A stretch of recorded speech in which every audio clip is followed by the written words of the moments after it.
To Always a Bigger Fish, a project where we try and answer the questions you didn't think to ask. And today we're here to ask, does Kylo Ren have a redemption arc? I'm joined by the Star Boys, which is what I'm now referring to you both as. We have Darth, a video essayist who specializes in analyzing Star Wars. Darth, how are you? Hello there. I am wonderful because we're not talking about Sherlock anymore. We are talking about Yes. Star Wars again. The nightmare is over. And we're joined, of course, by Rybold, a video essayist who specializes in Star Wars. What's up, Ry? Too much and not enough, but good to be back with you all, talking about stuff that doesn't really matter. Can I get a hello there? Hello there. Hello there. There you go. It's been so long, I forgot that's what I do. Yeah. I was disappointed in both of you for a second. I was like, Darth did it, but right, it's not. Okay. Look, today we're going to talk a little bit about... So, Darth brought this topic to the table, and I think it's a really interesting one. And as Ry said, this is stuff that doesn't matter, but I think it's really interesting just to think about. And, like, you know, one of the biggest challenges with talking about Star Wars as a property and as a project and as a franchise is that depending on your perspective on it, you're going to bring a lot of different things to the table and expect a lot of different things.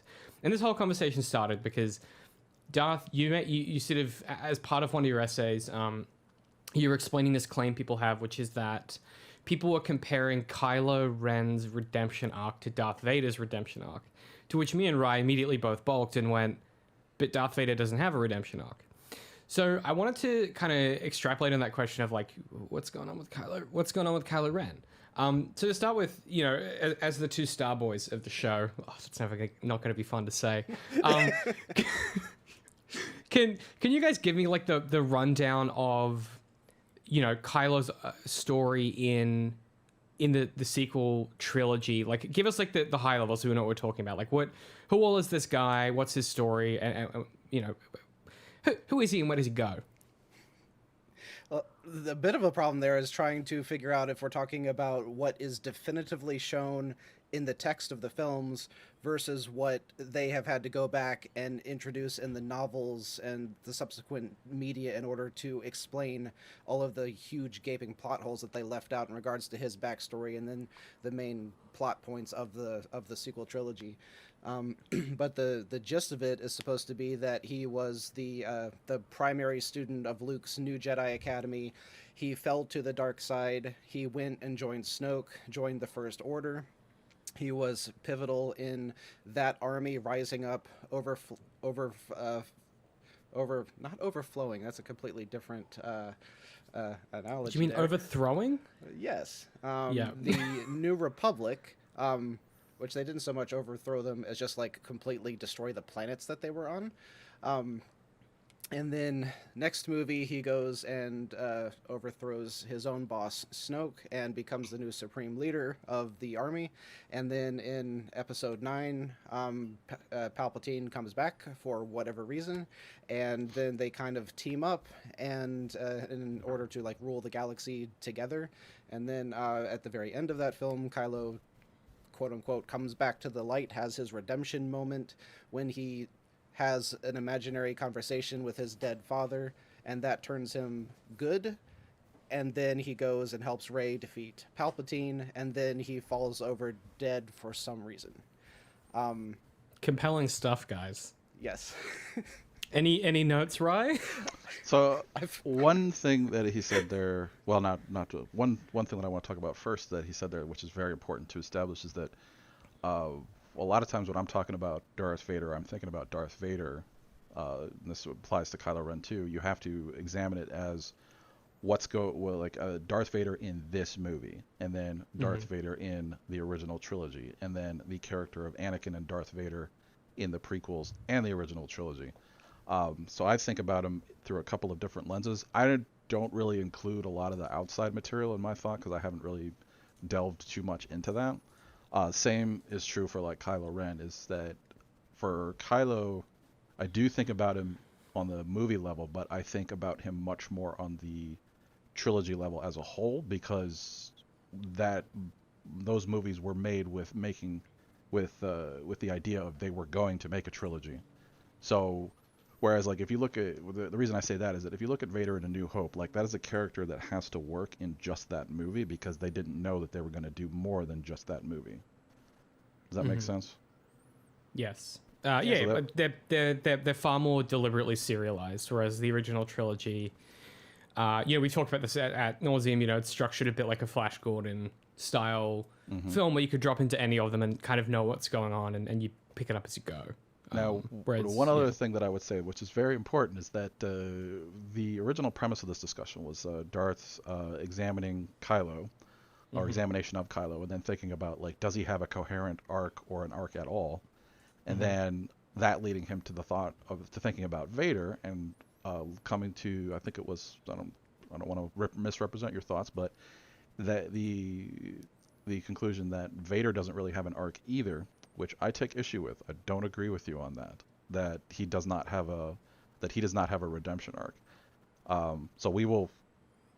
So I will take issue with that later on when we delve into this. But for one thing, if we're comparing Kylo and Vader, is that I like to think about a lot is, you know, why do we ask the questions about Kylo that we don't about Vader? And it's because, and my answer to that, I think, is Vader in the first movie is not presented as a character in conflict. He's a bad guy. He's on team bad. He was on team good, but he was, quote unquote, seduced by the dark side. And that's the only backstory you really need for that character to work. And there's never any question of him not being on team bad. Whereas, he's the golem of, he's literally a golem of the Emperor.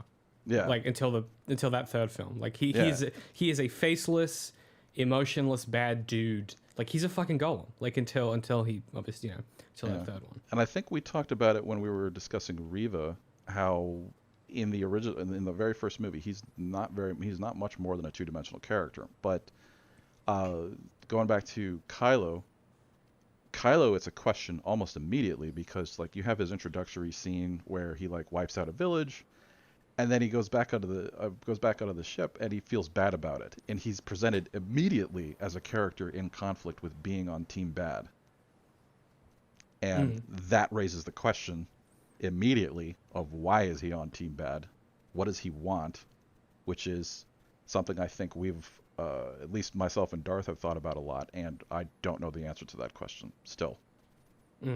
Yeah, they're kind of oppositional in their structure, right? Like Darth Vader is a guy who we ask the question, why would he ever be on team good? Whereas Kylo Ren is a guy where we ask the question, why is he still on team bad? And so they're kind of like oppositional in their introduction of like where they fit into the moral universe of Star Wars. Just to clarify that a little bit, for Vader, that is not a question until maybe the third movie. Correct. It is a question for him, but probably not until the third movie. Not a question at all in the first movie. Yeah, it's really not until that throne room scene where the Emperor kind of tries to reassert his control over Vader, and he's trying to egg Luke to kind of, he's like, hey, be a baddie. And that's probably the first time we go, hey, is Darth Vader like cool with this? And you know, that is a significant way into that story as well. And is the other thing. I think Darth, if I recall what you had said in that script you had sent us when you were thinking about it, that Vader doesn't really have an arc, and I think that would be a good segue into David explaining how arcs work and everything. But I would largely agree that I disagree that he doesn't have an arc. I think it comes right at the very end, and it's a very quick, short, fast arc, but it is there, in my opinion. And I'm now really waiting for David to tell me why I'm wrong about that. Okay, I wasn't gonna listen. That's not listen. I try not to specialize in dunking on nerds anymore. I like to think that I've grown and matured a little bit since 2012. A little bit. A little, just a smidge. So when we talk about character arcs, I'm still dunk on a nerd from time to time. Don't get me wrong. Go watch the 30 hours of Sherlock recording where I dunk on nerds all day. Basically, like, you know, a character arc is something that. So one of the issues that we're going to have here is that the definitions of a lot of these words will depend and vary depending on the kinds of people that you have read, depending on where you have heard these terms, whether you're classically trained or like you're contemporarily trained, whether you're like a modernist like myself or if you're like a formalist or a structuralist or something. So we're going to try and not worry too much about what the specific words mean. Instead, we're going to get the general shape of the ideas, right? When we talk about an arc, intuitively what we're talking about is in our story, right? When I say story, I think there's a really important delineation between story and franchise, which I was banging on about last night while I was a little bit drunk. But there is a delineation between like a story and like a universe, right? So you can, the two can be interchangeable, right? One could argue that like Iron Man's arc in the MCU, right, he goes from this like selfish, weapons dealing billionaire into a guy who makes the ultimate sacrifice to save the universe, right? That is a character arc in both a story and a franchise. One couldn't necessarily say that Peter Quill has a character arc in the franchise, because he doesn't really, but in the Guardians of the Galaxy stories, he does, and each story has a discrete arc. And so when we talk about character arc, I think one of the challenges that we face with something like Star Wars, which Rya's already called our attention to at the very opening here, is when we say, does Kylo have an arc, do we mean, does Kylo have an arc in film 1, film 2, and film 3, or does he have an arc all throughout the length of the story? And I think we must face the consequence of the storytelling decisions of these writers, in that he necessarily, we're talking about the three stories together, because that's how he is kind of positioned, is a guy who changes throughout the length of this story, right? Because they are deeply serialized. So we talk about a character arc, we're essentially talking about, usually, if we go really, really classical, right? So we take a big step back. A character has a want of some description. They can't get what they want. They try and get it, and in doing so, they change in some meaningful way, and they get what they needed the whole time, often at the expense of what they wanted. So when we talk about arcs and redemption arcs specifically, we can kind of narrow our lens a little bit. Now, typically a redemption arc, and this is me quoting somebody who I haven't written down, which is really poor form. I'll put it in the comments. I usually have it written down. A bad or morally questionable character takes actions that balance out or outweigh the bad things they've done. So this is, I don't necessarily agree with this definition, right? We're talking about, like, if you were to put this on paper, someone who we think is bad or morally questionable does something that we perceive outweighs the bad or balances it out, right? What we mean here is that restitution doesn't constitute redemption. We have to, like, feel them recognize they did the wrong thing. It's not enough to do the right thing. We have to feel that they have somehow internalized what the right thing is. I've artificially created 3 requirements for this that we don't necessarily have to adhere to, but if you wanted to start measuring stuff, we recognize them as some kind of antagonist or a bad dude, right? Like, the first thing is, like, we need to understand where they are positioned in the text. They're probably wearing black clothes, guys. It's usually a really good giveaway. They endure some kind of challenges and begin to change or resist a change. So we have to see them struggle with something. And then at the end, obviously, they have to do some kind of restitution that's either equivalent or greater to their wrongdoings, whether that be, like, morally or, like, utilitarian. Like, if he killed 3 dudes, he has to save 4 dudes, right? If you want to be very, very literal about it. Or in, Vader's sense, like, he chooses to save Luke. And that's the act of restitution. So I've got 3 examples off the top. I already listed Tony Stark, which I forgot I'd written down as one of my examples, so kind of got ahead of myself there. But so Tony Stark in the MCU goes from this arrogant, careless weapons tycoon to a responsible leader that sacrifices himself to save the universe. Phil Connors from Groundhog Day starts as, like, this judgmental, craven miser, and through his struggles learns to become vulnerable and accept where he is instead of constantly fighting reality. And then Edmund from the Chronicles of Narnia starts as this, like, embittered, self-serving weasel who even sells out his family and eventually puts himself in mortal jeopardy for the good of the kingdom and for the good of his family. Or, like, like, Shrek is, like, a really good redemption arc. Shrek is the one I always point to. Like, it's really simple. It's really straightforward to understand. We can, at the start of it, Shrek's likable, but he's kind of a dick. And then by the end of it, you're like, Shrek's all right. And that's really the goal of a redemption story is either you take a character who is kind of questionable and you make them likable usually, or you take someone we know to be inherently villainous and we see them undergo some kind of change or transformation as a result of the story.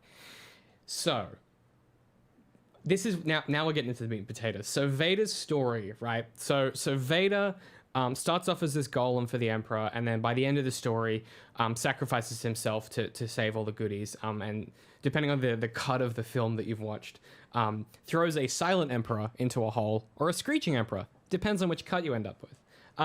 So I guess we have to ask ourselves, like, you know, we've already kind of touched on this. What role did Vader play in the original stories? He's barely on screen for a lot of it. You know, he's got like 32 minutes or something in total screen time in that franchise. Like, it's not a lot. But he's basically there as like the enforcer to start with. And then we have that turn in the third film. So I'm curious as to the two sides of the argument here. So Darth, I think I probably lean more toward your side of this argument. Why would you say that Vader doesn't have a redemption arc, or what's your thinking behind that? Let's unpack what we're talking about here. Let's put these terms in context. So part of what I want to define, which I think you had kind of said, is that when I'm thinking about a redemption arc, I am thinking about extremely verifiable evidence that the text gives us that says, you know, in this instance, this is the beginning of a turning point, and then he gets down the road and this is another turning point, and you could see him coming around the curve, Avatar and Prince Zuko. Like, it's not all at once at the end of the movie like it is both with Vader and with Kylo. It's like you could see when he is completely centered on getting the Avatar because he wants to get back with his dad, and then he wants to do it to redeem himself, and then he doesn't care about it anymore. He doesn't know what he wants, and he's just like this wayward vagabond. And then he's like, oh, the good guys have a point and maybe I should help them. And then he's sort of an anti-hero that's sort of working with them, and then by the end he's like full blown, I want to be with you guys. I'm going to fight the bad guys that I used to identify with. Like, it's a very verifiable arc, and that's what I think is missing here. And the people that I see online that are arguing that Vader has one of the best redemption villain arcs of all, like, I found that multiple places, and eventually I got really, really confused by it when I started looking. Like you said, there's only like 32 minutes, whatever, of screen time that he had. I went and I looked at every single bit of dialogue that he had, and I could not find verifiably that those lines of dialogue indicated that he was thinking that he was going to turn. So, like, he's talking with the Emperor, and he says, he will join us or die. He could mean that. He could literally mean, I will kill my son, or he could be lying to the Emperor because he secretly loves his son. And the entire arc that the audience sees is because the audience is inferring his redemption after the fact. They get to the end, they get to where he is quote-unquote redeemed, they go back and look at all of these lines of dialogue, and now they can be interpreted to show that he was secretly on this path to redemption the whole entire time. Same exact thing happened with Kylo. When he's talking with Rey and he says, I am a monster, he's acknowledging it. He could literally be telling her, I am beyond redemption, or cut to the end and he is redeemed. Now fans can look at that line of dialogue and they could say, he was begging her for help. He was saying, I'm a monster, help me. So all of the lines that they have, I do not think can be backed up just by looking at the text of the film. If you go back and look at the prequels and look at Anakin growing up, then you could say when it gets to this line, oh, he probably meant this because you've seen the prequels. But when Lucas wrote that line, the prequels didn't exist. So, like, in fact, a lot of the lines that people will say, you know, Vader meant this, and that shows his redemption. At that point when Lucas wrote that, he didn't even know that Vader was Luke's dad. He didn't know whether Vader was going to be redeemed. He didn't know whether Luke was going to turn to the dark side at the end of episode 6. So it's really disingenuous to say that these characters have character arcs when the directors themselves didn't even know what they were doing at the time when they were making them. Interesting. I don't disagree with any of that. However, I think there is an important distinction with the third Star Wars film, which is called Rise of Skywalker or Return of the Jedi? No. Return of the Jedi. I would never so many options. I would never have gotten any of those. I meant Return of the Jedi. I was going to say Return of the Sith, but that's not what it's called. So I think perhaps the difference would be, to Rye's point a little bit earlier, you know, I know what you mean, but I think there is still an arc in that third film for Vader whether it's a redemption arc is something we can get to, but Rye, okay, question, do you want to respond to that, or shall I extrapolate on recontextualization a bit, because Darth has already touched on that a little bit. I think you can, with the points that I would make, I think you can and should still talk about the importance or the distinction of recontextualization. But so what I would say is that one of the reasons that I went to watch Avatar was because everything that I'd ever read said that like Zuko has like the best arc out there, and I went and I watched it. I'm like, this is pretty damn good. But Zuko's story is like an example of a complete arc of something that David had talked about before. He wants something that's not what he needs, but it's what he wants, and then he gets what he wants, and he's not happy with what he's gotten. It doesn't give him what he needs, and then he makes the decision to. This is probably to me the most important element of a redemption arc is the decision. He decides, I'm going to go over to Team Good, and then and then the rest of his actions, I think it's the third book or whatever, but like the rest of his actions, he has to atone for what he's done to individually to each of the team members, which he does, and but there's more to it than that. But essentially, Zuko's is a long redemption arc. It is a complete fall and redemption sort of thing, and it's spread out over a long period of time, which is why he gets to live. Vader's is a fast redemption arc, because he is on Team Bad. He doesn't finish on Team Bad. He leaves Team Bad. He makes the decision to leave Team Bad. I think, to me, if I had to pick a beginning point for the inklings of this arc, it's when him and Luke are having the discussion on the catwalk, and he's showing some fatherly pride in the lightsaber, and then he says, it's too late for me, son, showing that maybe he's not totally comfortable with being on Team Bad, but he no longer feels worthy of being on Team Good. And then we have the throne room fight and everything, and then he is faced with a decision, a breaking point. He has to, at this point, go one way or the other, and he decides to kill the Emperor. And that puts him on Team Good. That is not his redemption act. That is his redemption decision.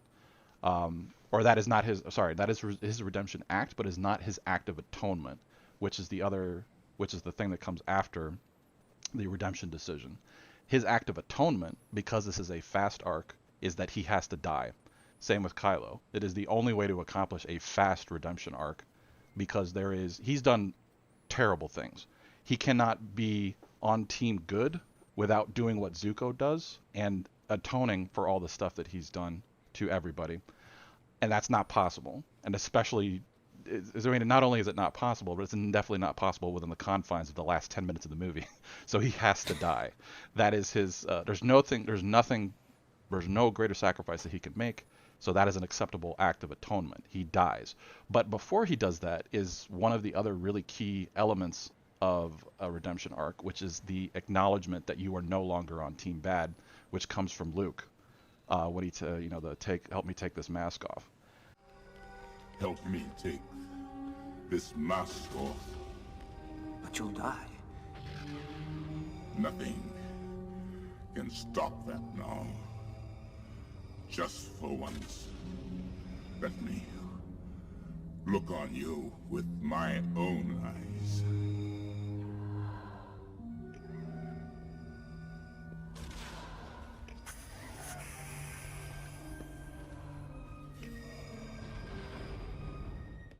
And to put this in a different perspective, I want to cite the exact same kind of arc in a different movie, which is Thor Ragnarok. Y'all have seen that? Oh yeah, absolute banger. I love that. It might be my second favorite of all the Marvel movies. But who's the guy from The Boys in that? Oh God, what's his name? It's ridiculous. It's not the Vanquisher. It's something like that. He's a really interesting character. And what's his name? I don't remember the actor's name, and I don't remember the character's name either. But he's got the two M16s. Kylo Ren. yeah. Executioner is the character. There Yeah. you So he has a redemption arc very similar to Vader's, and then it has to be fast, and it's also like he joins with Queen, what's her name, Hera, I think. I don't remember her name, but and he's not comfortable with being on Team Bad. You can see this like very early on, which is I think what Darth is looking for in Vader's arc. Like we don't really get that Darth Vader's uncomfortable until possibly the catwalk scene, but he's not comfortable with being on Team Bad in Thor Ragnarok, and then he is faced with a breaking point decision where he sneaks onto the ship, and that's not him leaving Team Bad, but that's not his act of redemption right there. But he's faced with a breaking point decision. They're like the zombies are coming up the ship, and he pulls out the M16s and he fights them off. That, and then you get Thor giving him a little head nod. That's the acknowledgement, and then Hera kills him. That's the atonement. So it's the same sort of situation, is that this is a very fast redemption arc. And that is, I believe, what they were trying to pull off with Kylo, but to me, it doesn't really work because I don't, because we don't really know what he wants or what matters to him. Aside from maybe Rey and that whole quagmire of a thing, like it's very difficult to say, like, where is his decision? What's the, like, why was he on Team Bad? Like, his arc is to me, it's just a complete mess. Like, the discernible moments of a redemption arc, I don't see them. I see where they are attempted, but I don't really see them in the in the sequel trilogy. And to me, like, his arc, it fits perfectly with the one word that I would use to describe the sequel trilogy as an individual movie and and scenes and as a whole, which is that it's contrived. The whole thing is contrived, and it's like they wanted to move in a very specific way, and the characters are forced into these positions that they might not naturally be in, or like A doesn't lead to B leads to C. It's A leads to B leads to F. And then he's redeemed, Yeah, and it's sort of, there's an artifice to it. The way that I think I described them when they were coming out is like you could see the seams of it in a very specific sort of way. And I feel like some of the Marvel stuff has a bit of that problem where you can feel them going, okay, but next time these characters need to be here, so let's just kind of sweep them into the positions they need to be in. Yeah. So there's a really interesting idea that you pulled out there, which is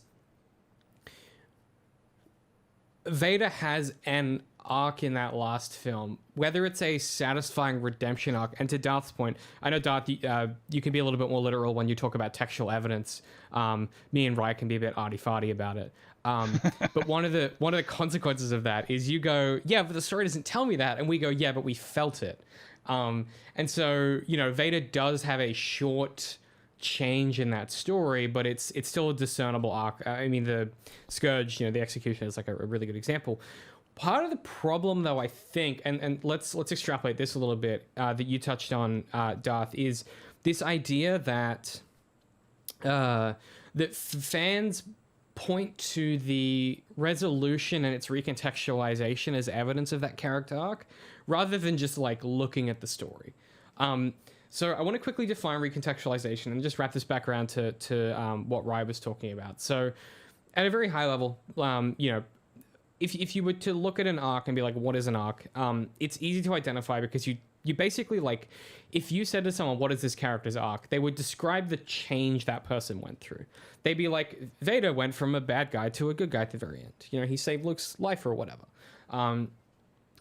Conversely, and this is, I think, a really important distinction, recontextualization is something that's like, is basically a spoiler out of context or like a twist, right? That's not what the word means, but in this kind of media literacy, I think it's just the easiest way to explain it. So it's a twist or it's a change in the story or reveal that alters our perspective of what's occurred. So I'll give you some examples of recontextualization versus an arc. So recontextualization, Snape wasn't a bad guy all along. He was a goodie the whole time. That's recontextualization. Paul Atreides is the hero driven to ultimate villainy in Dune. That's an arc. It's not a spoiler that Paul Atreides becomes the Emperor. It's his arc. It's the story.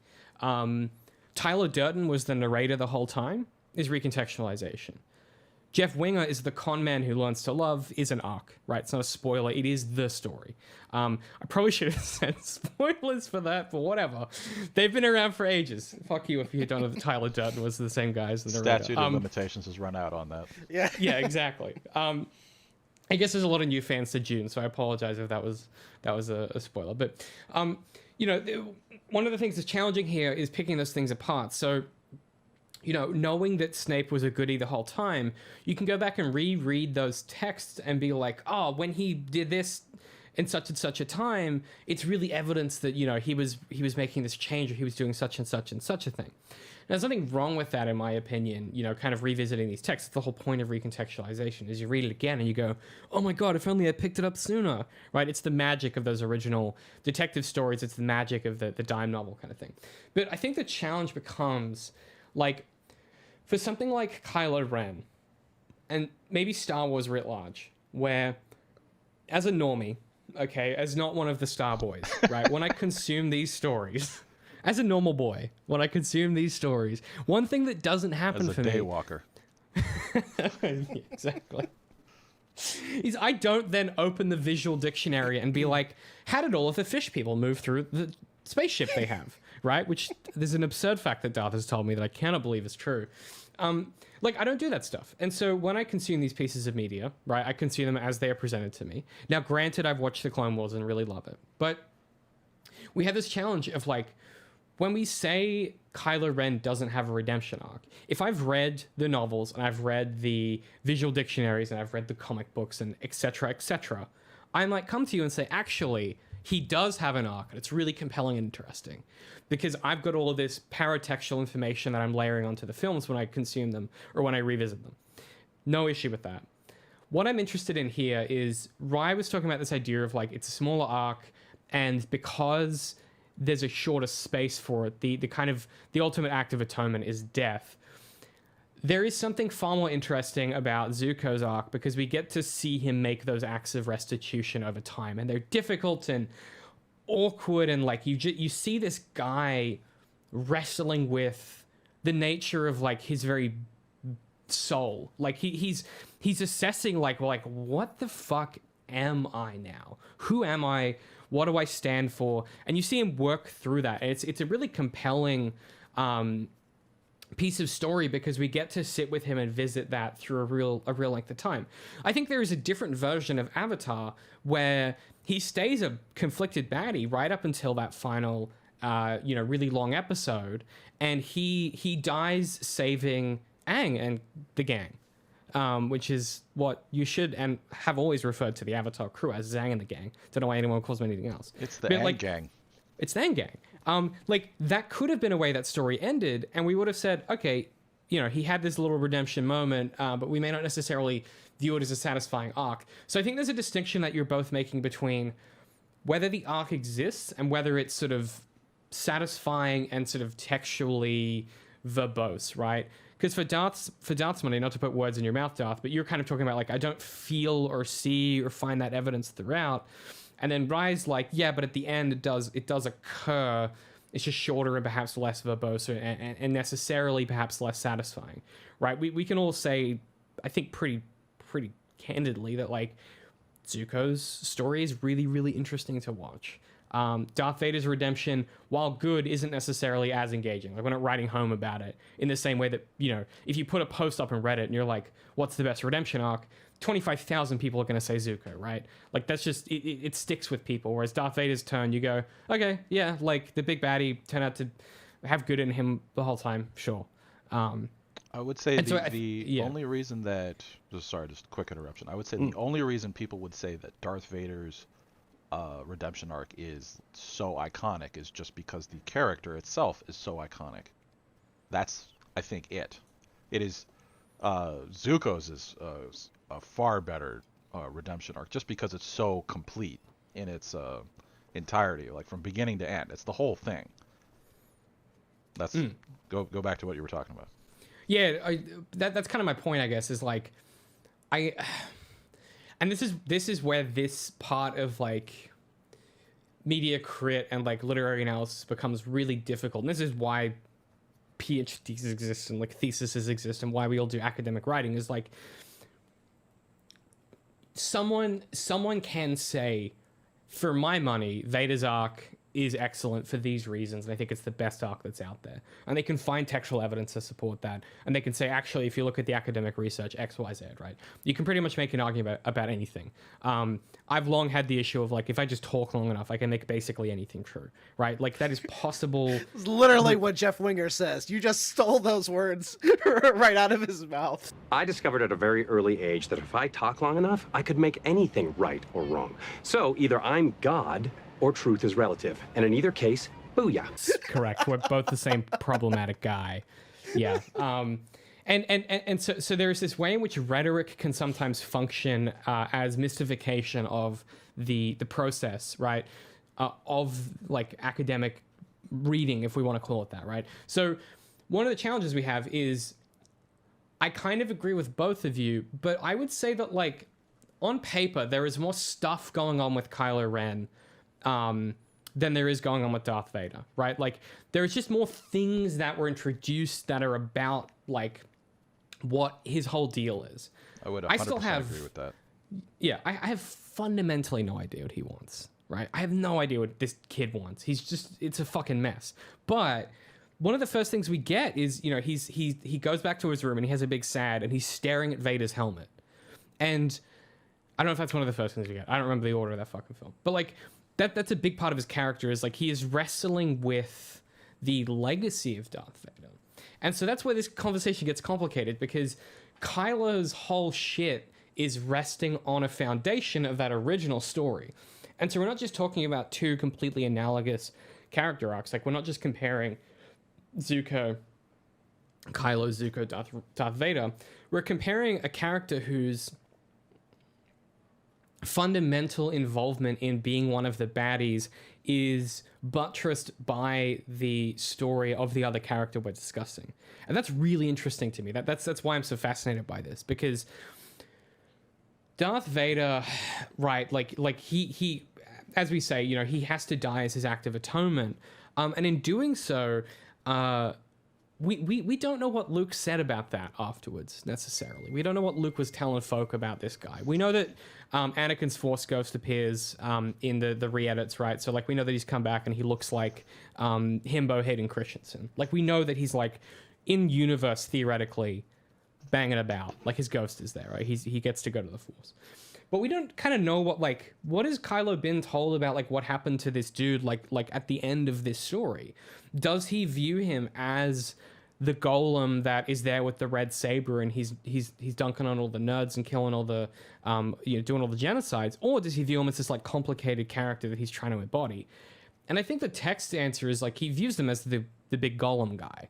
Like, necessarily, because he sort of says, you know, give me the strength to go and do genocides, right? Or whatever his speech is when he's looking at the helmet. And so we're kind of, I think there's a really interesting way in which we understand that Vader has this turn toward the light, and then Kylo kind of is doing this double think for us and the story, where he at once wants Darth Vader to be this ultimate symbol of villainy that he is trying. He's doing like Adam Driver is doing his best impression of a bad guy, but he's so unconvincing, right? He's kind of like, if you all have seen Severance, he's kind of like the main character in Severance, trying to be an alcoholic, but he just can't, he's just not. Like, he just doesn't have it in him. And there's I think the issue with Kylo is Adam Driver just don't got it like that. He just cannot be convincingly a bad guy. And that leaves us in this awkward position where when he's a fucking villain, right? That I'm thinking of that scene in the first one where he's stalking through the forest after Rey, and he's got on the helmet, and, you know, his voice is vocoded, and, you know, he's like haunting her. You know, the screech of his lightsaber is like the sound of like a ghost stalking her or whatever, and it's really scary and intimidating. And then he's powerful, and she tries to shoot him, and like it's a really full on scene. But the second the mask comes off, it's Adam fucking Driver from Girls, like. And I think my issue becomes they do it too soon, and so it gets confused. If we had waited 2.5 films, perhaps 3 films even, for us to meet the man behind the mask like we do with Vader, perhaps a little bit earlier in that 3rd film would be my suggestion. If we waited long enough to meet the man behind the mask, we would have definitively been like, he a baddie, he do bad thing, and then when he has his redemption arc, we'd be like, oh, that's, he turned out to be, he's still got good in him. Or you have to do the Zuko thing, and you have to give him a lot of bandwidth and focused bandwidth to redeem himself. But they kind of try and do it all. They want him to be the villain, the confused guy who can't work out if he wants to be good or bad, and then at the end they want to be like, oh, but actually he had a really involving arc, and look, he's a good guy, and now he's, force healing or whatever. There's this... In not committing to one direction, and we've talked ad nauseam about this in the sequel trilogy, but in not committing to like one direction for this character, we're left with so many conflicting points of data that as we read the text, we kind of go like, what the hell is this kid's deal? It's really easy to know what Vader's deal is. It's really, increasingly it's easy to, if you think about someone like Zuko, right? He wants to kill the Avatar to prove himself. That's his whole shit for like 2.5 seasons. And then after that, we watch him try and work out what his new deal is. And that's his story. His deal is he doesn't know what his deal is. I think there's a potential in the Kylo Ren character in what we get for that to be the case. They could have written a character who doesn't know what his deal is and he's trying to work it out. But instead what it comes across as is the writers not knowing what his deal is. And I think there's a really important, there's an important distinction. One is how we perceive the character. The other is how the character is constructed on page. And to I guess to wrap that back around to Vader, because you all got me thinking about this, is in the absence of the prequel trilogy, Darth Vader's arc is short, yes, but it's pretty concise. Like, it's bad guy Golem who does everything his boss tells him and is kind of derided by everyone around him. Like, everyone kind of thinks he's a bit of a weirdo. He's like the mascot of the office, basically. Like, you see his colleagues kind of like be like, I can't believe we fucking hang around with this guy. He's not a prophet. He chokes people. That's crazy. And at the end, like, he gets his little moment where it's like, oh yeah, like he did hate his boss the whole time and he is one of us. And it's a pretty straightforward story, right? I think the challenge is like, the dragon ironically, the dragon in Shrek has the same arc, but we have this weird question of like, this must be possible. Objectively, this must be possible. I don't know how ontologically it could be possible that someone watches the prequel trilogy first, not knowing that Anakin goes on to become Darth Vader, and then watches those films and has an entirely different experience. Again, not sure how that's possible. Ontologically seems unlikely. Theoretically, it's possible. I think our challenge with Kylo is like, the text tells you repeatedly, hey, remember fucking Darth Vader? Like, it's calling attention to the history of this universe in a way that the original trilogy can't, because it doesn't exist. And so there's also less data being fed into the apparatus, and so it's a lot easier for it to be a concise little tidy arc. And that's something that I talked about like really early on in that script. I don't remember if it was in the draft that you had read, was that when Vader was first introduced, there was nothing before him. He was just the baddie. He was, like you said, just like the golem to be the bad guy that is killed and left out in space, presumably to die. But when they wrote Kylo, they very purposefully based him off of Darth Vader. And it's funny that Abrams even says in an interview that he wanted this to be like the Star Wars that they watched as kids. Given his age, he was not talking about the prequels, he was talking about the originals. So he was not thinking about anything to do with like Anakin when he was going through his fall to the dark side. He was thinking about the original Darth Vader. And I was hypothesizing that was one of the reasons that Kylo makes so little sense, was because he based him off of Darth Vader, who needed no backstory because he was the beginning. And we didn't need to understand anything about him in order to understand the role that he played in the story. But now, fast forward all of these dozens of years later, and we're to his grandkid, and we don't understand the grandkid because they based him off the grandfather, and they're just, you can't write them the same. You have to intentionally write those characters differently because they're filling different roles. Kylo is not supposed to just be this mindless golem. He's supposed to have all of these thoughts and feelings, and they didn't put them in there because Vader didn't need them. So why would Kylo need them? But he did. That's really interesting. Yeah. I have a number of things to talk about. Yeah.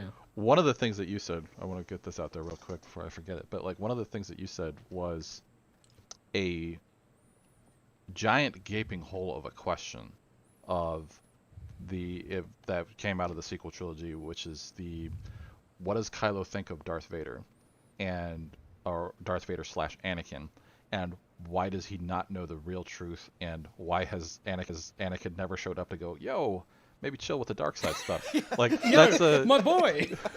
Yeah. Let's put the red away, homie. That's an enormous gaping hole of a question. But I just wanted to put that in there because you highlighted it perfectly. But the thing I would say about Kylo that I think is interesting, to Darth's point that he just made, it is like I said before, it is a question for Kylo where it is not for Vader, as Darth said, because Vader comes first, and there is that he begins the story at this point, and it is not really a question of his backstory, because he's solidly on Team Bad, and there's no question of him being on Team Bad. Whereas Kylo, we have that conflict presented very early on, and it's also like, oh, he's the child of Team Good. What is he doing here? This doesn't really make sense. Something must have happened. What happened / what does he want? And that is a question in the first movie very early on. But importantly, because we knew it was going to be a sequel or a trilogy of movies, you don't need to answer that question in the first movie. You can answer that question in the second movie or even the third if you want. But it is a question, and that's why that question exists. The other thing that I would say is that Kylo's arc, if you want to call it that, or his intended arc, it feels that it's much closer to Zuko's than it is to Vader's, in that one of the experiences that I had in watching these movies was in the first movie. You walk in there and you go, and so Kylo shows up and you're like, oh, so this is the new bad guy who's like cosplaying Vader. And then you have then we have the conflict of, oh, I'm feel the pull to the light, question in the back of your mind, why is he on Team Bad if he wants to be on Team Good? And then the whole time I'm thinking, okay, clearly this is the bad guy that we're going to redeem. And I'm thinking this like very early on in the first movie. And then he kills Han. So I'm like, okay, maybe we aren't going to redeem this guy. Now that, to me, is the want and need that you had talked about, David, which is that he wants to be on the dark side for some reason that we don't know. Mm-hmm. So he feels that this is the thing that he needs to do. He needs to kill Han Solo to be solidly on the dark side. And so then we get to The Last Jedi, where, quoting Snoke, he is like, that ripped you apart. So this is the Zuko thing of he gets what he wants, but he's not happy with it. And and so I'm like, okay, so maybe we are going to, when we get to The Last Jedi, maybe we are going to redeem this guy. And then only to get to the end of The Last Jedi where he's like, no, not only am I still on Team Bad, I am the leader of Team Bad. And at the walking out of The Last Jedi, I'm like, okay, I'm very interested, because there's no way we're redeeming this guy, because he's the number one bad guy, and you can't redeem the number one bad guy. Mm-hmm. Palpatine cannot be redeemed. Vader can, because he's underneath him, but Palpatine cannot. And with nobody above Kylo, until somehow Palpatine returns, there's no way for him to do that either. Shame on you, Darth, for not saying that earlier. when you talked about Palpatine returning, you have to say somehow. Yeah. Look, that's such a good point. I mean, if you read Trevorrow's original script, Kylo Ren does not get redeemed. In that last film, because you can't redeem the CEO of the most evil corporation in the galaxy, right? If you kill the boss and then you're like, yeah, we should keep doing the evil shit, you're done. You're donezo. You're definitely getting killed. It's one interesting Thanos thing... doesn't get redeemed. Yeah, he can't.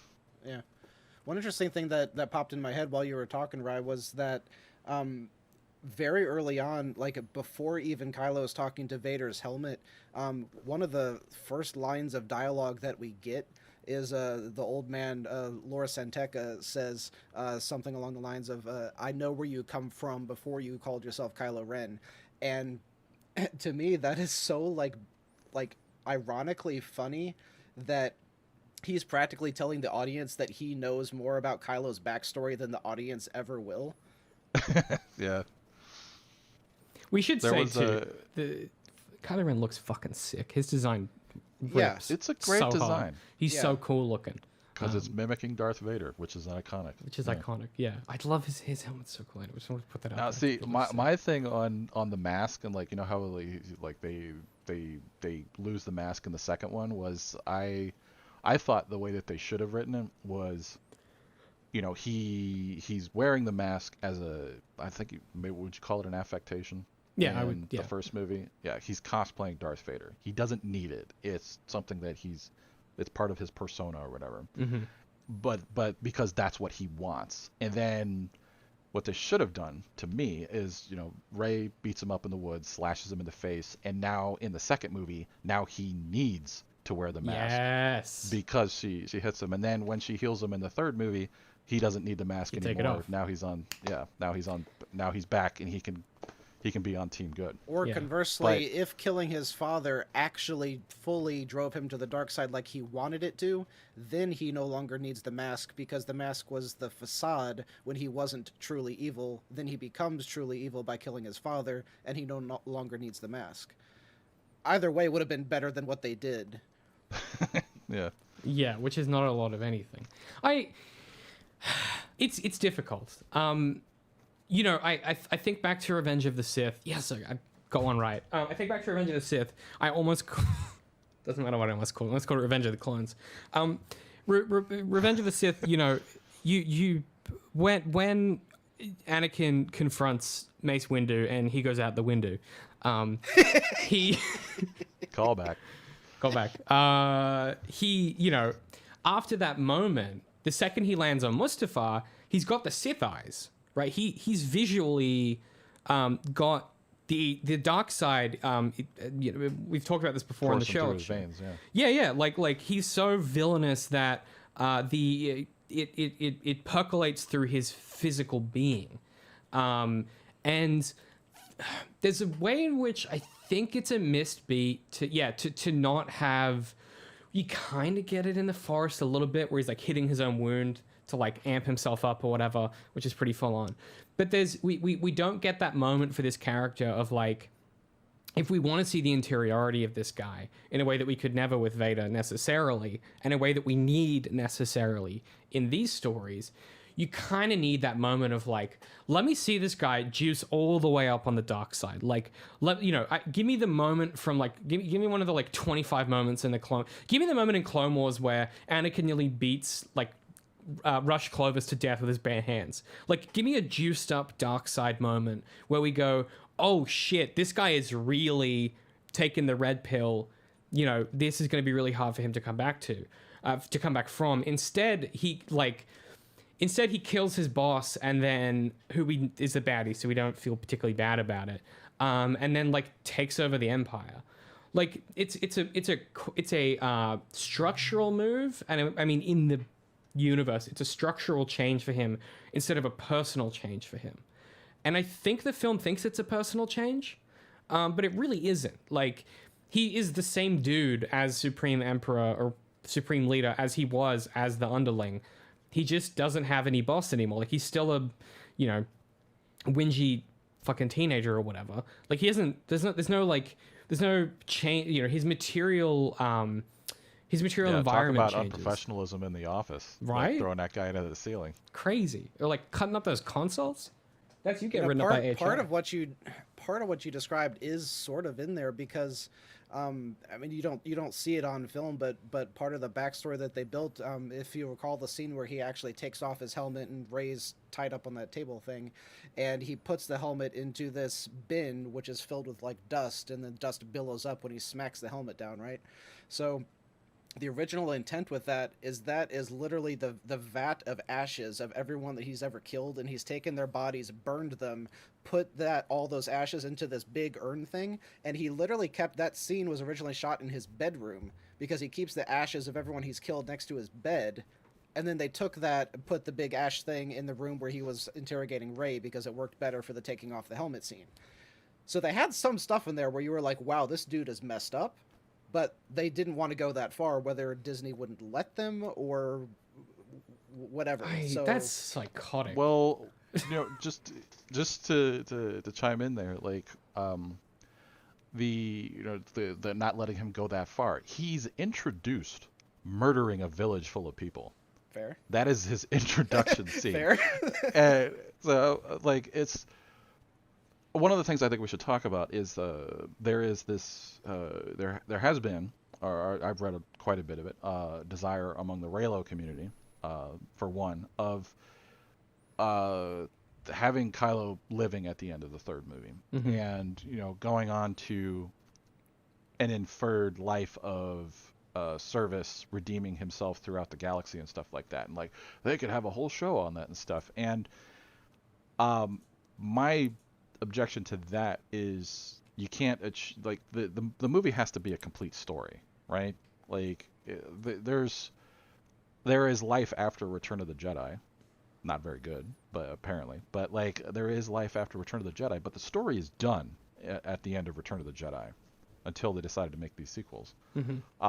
Just the same way that like the story of the sequel trilogy is done at the end of Rise of Skywalker. Like that story's done. Like there could be other events that happen, but the story is complete as much as it is. There was something else I was going to say about that. Or so basically, like that whole atonement life that Zuko goes on to, like he can't do that because he has to do that act of atonement for he is personally wronged.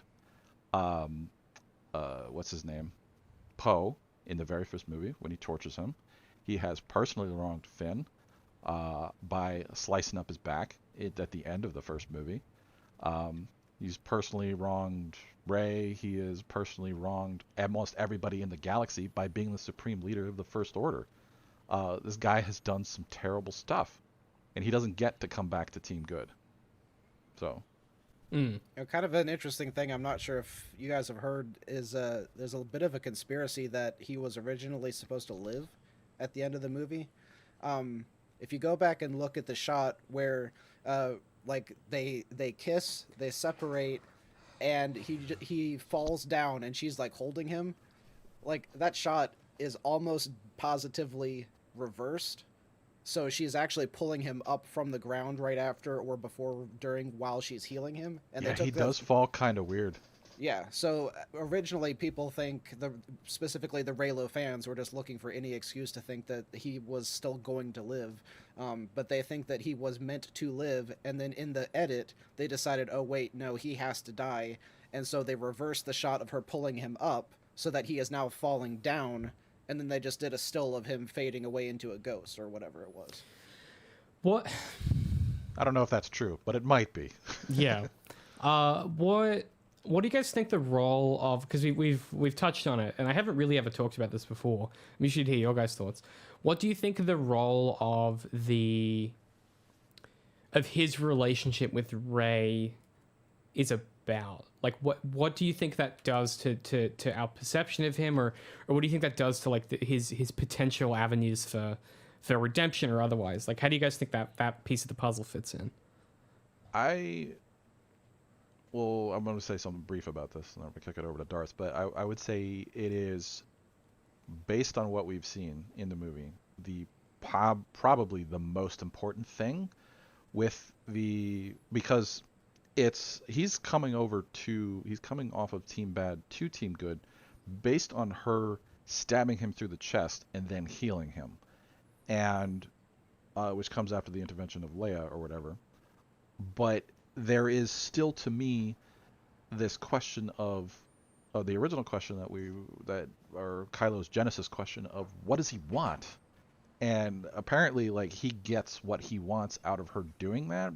It's like he wanted somebody to care about him, or whatever. I don't know, but like that's maybe you could infer that, but it's never clearly established to me like what it is that he wants that act by her would fulfill or would give him, what we said about before, would give him what he needs in order to be fulfilled and go, oh, I've been wrong this whole time. I need to be on team good.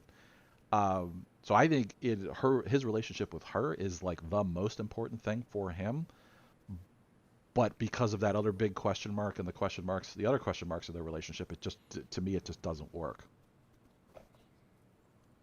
Yeah, I think my answer would be that their whole relationship was, like you said before, is just completely contrived, like the whole sequel trilogy was. But especially their relationship feels like it was specifically only put in there to try to appeal to the fan base, and none of it felt fluid, none of it felt earned, organic.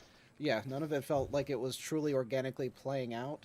And then the ending with he turns good because the only thing is that forgiveness. That's the only word that makes sense to me, is that he sees her forgive him, and then he's like, oh, maybe my dad would have forgiven me, maybe my mom would have forgiven me. Like, I don't see any other. So that leads to the question of for what. Tentatively, I would say that, which I talked in the script multiple times about all of the different like mental disorders that this kid could have, and there's a bunch of interesting articles out there where psychologists have said, yeah, he's definitely got this and this and this and this. There's a whole bunch of disorders that he has, that he shows evidence of. But he seems like he could be stuck in like the early teenage years where you like just you feel guilty about a whole lot of stuff, and you feel like everyone's against you and all of this, and then seeing this very obvious gesture of her forgiving him and saying, I care about you, and all of this stuff could have really impacted him. None of this is evidenced in the text. This is all just conjecture because the writers didn't do a good enough job in this section for us to know what anybody wants whatsoever. Like, he's literally trying to kill this woman, and then she still cares about him. He has always tried to kill this woman, and she cares about him. Like, it makes so little sense unless you think that she is also suffering from some mental illness because of the way that she grew up as an orphan on this desert planet, always trying to survive. And she also does not understand what relationships are, and she doesn't understand what it's like to care about someone, and she's just sees this mentally abusive person. She's like, I wonder if this is love. Maybe he loves me. He definitely keeps coming after me, so... Well, there's that whole line of thinking about this is not really a great relationship of abusive or whatever. But I think the main problem stems from the issue with trust is that it's not a natural continuation of the story from where The Last Jedi leaves off. Which I don't know if you saw that quote the other day from. It's an older quote, but it checks out. From RJ about how when he made The Last Jedi, he wanted it to be like a complete end, even though it came in the middle. Like, I forget what the exact quote is. Like, if you look for it, you'll find it. But like that subreddit was blowing up a little while ago about like that quote, and it makes sense because to me, because like coming out of The Last Jedi, to me the most interesting character of the whole sequel trilogy was Kylo, because at the end of The Last Jedi, all of Rey's questions have been answered. She's not going to turn to the dark side. Who were her parents? Doesn't matter. They were nobody. Is she going to be is she going to achieve her Jedi potential? Yes, she is.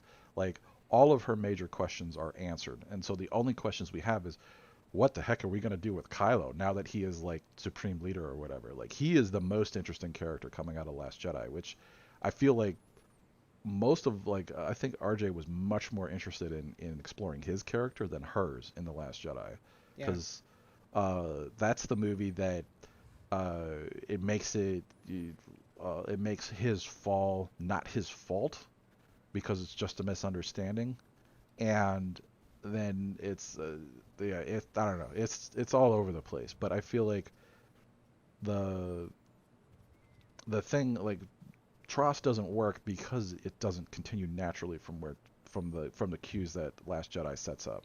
And one of the things that I think is interesting is that when they're fighting on the Death Star, the choreography is just awful, but it is to me, I really like the iconography and the contrast between like that and Mustafar, and how the fight starts with he is completely in control and she is not. And so she's really coming at, he wants her to join him still. That's the beginning of that fight. And she's coming at him completely out of control. And so she's pushing him back. And then in the middle of the fight, they do the big jump over the wave and they reverse rolls, and now he's coming at her. And kind of forgetting that he was there to recruit her, and he's like, I'm like, he just gets really into the sword fight. Yeah, he just gets really into it, and like, now I'm going to kill you. And it's Leia, his mother, that intervenes and prevents him from killing her, which allows her to stab him. And I mean, you talk about, oh, this moment of realization of somebody caring about me. Your own mom sells you out to save this girl. Yeah. Yeah. It's not. It's not that hard, guys. He disarms her and then is about to kill her and has a moment of self-reflection, and in that moment of self-reflection, she gets the upper hand. You've seen films before. It's not that hard to do. Like, it's so fucking baffling why they're like, this should be Leia. We should put Leia. What the fuck are you talking about? Like, that's what you do is you have the character on the ropes and they're about to do the deed, and then the bad guy goes, do I really want to fucking do this? Like, this seems like a bad idea. Or the hero says, hang on, do you really want to do this? This seems like a bad idea. And the character reflects on it and change, like, I don't understand. No, you're totally right. It's that moment of like, oh, I finally have what I want. I get to kill her, which is not what he wanted, but like, I get to kill her. And then that moment of, oh, I don't really know if I want this. Yeah, which by the way is it's Tom catching Jerry. Or whatever. Exactly, and that would be the redemption. That would be a turn for him, because last time he was in that moment, he did the deed. He killed Harrison Ford, and then this time chooses not to. And so we would get to see that interior change. It's one of the easiest ways. If you want a fucking shortcut for the story. Oh my god, are you talking about a character arc? Yeah. It's a really easy shortcut if you're writing a story. Where a character learns from the mistakes that they've made earlier in the story? And the simplest way to do it is present them with the choice they made before and show them choose differently. It's like the biggest hack in screenwriting, like, and storytelling in general. They make a decision. It's the wrong decision. They get punished for it. They learn from it. Yeah. Yeah. And that would have been a moment where we go, oh, Kylo Ren has changed internally. That would give Darth what he's after, which is that literalization in the text of like, I want the evidence that, I want the line of dialogue and I want the action that shows me he's different. That would have been the moment. Instead of the third party intervention, which, you know, is your Deus Ex Machina, right? Your, descending from the machine, or whatever the fuck that translates to, right? You instead have this third party intervention which undercuts the potential change in Kylo, and instead they pretend that the third party intervention, which results in Rey stabbing him and stuff, is the same thing as the internal change, and they're simply not. So I'm curious if you've ever heard this, David, that did you notice when she heals him from the stab wound that it also heals the scar on his face? No. So the implication that some fans have gone with is that when she healed him, she healed everything. And at that point, she literally healed whatever was evil in his heart. and that takes away the decision, which is the most important part of a redemption arc. That sucks so bad. But that being said, if someone could force heal my depression away, let's do it. Like, what are we doing? Like, let's go. Well, then what's the whiskey for? Then it becomes for pleasure. Yeah. So I'm just drinking it for flavor. Yeah, exactly. Okay, so that's really interesting. I've never heard that before, and I fucking hate Star Wars fans. That's insane. Because, like, that's even worse than what we have. Like, because I first of all, I didn't notice the scar thing. Because I did not. That film really lost me multiple times. I've seen it. That's interesting. So I think there's a way that could work, in which her intervention. So if we ignore how we get there, so she stabs him, realizes she's made a mistake, and then goes, "That's cool. I'll force heal you." Force heals him, and then changes some internal part of him. And so, I suppose the argument there is like she's using. This is like the opposite of Force lightning, right? She's using the ultimate goody power of Force healing, which is like it's like an existential intervention from the light side, right? Like it's a moment where this interaction is going to change his very essence. I think this is the issue with Star Wars as a genre piece sometimes. Is the Force a magic tool that is magic in a fantasy story, or is it a sci-fi magic system that has rules and limitations? And I think reading this moment as she done healed all the bad stuff inside him is not inherently wrong, but it kind of goes against what the sequel trilogy is doing, which is like making the Force into like a sci-fi device instead of a fantasy one. Like you get characters talk about this stuff as mechanisms. Like, do you know what I mean? I would say that that interpretation of her healing his soul with the or if you want to call it that, with that action, fits perfectly with what they were doing with Kylo's character, in that nothing was his fault.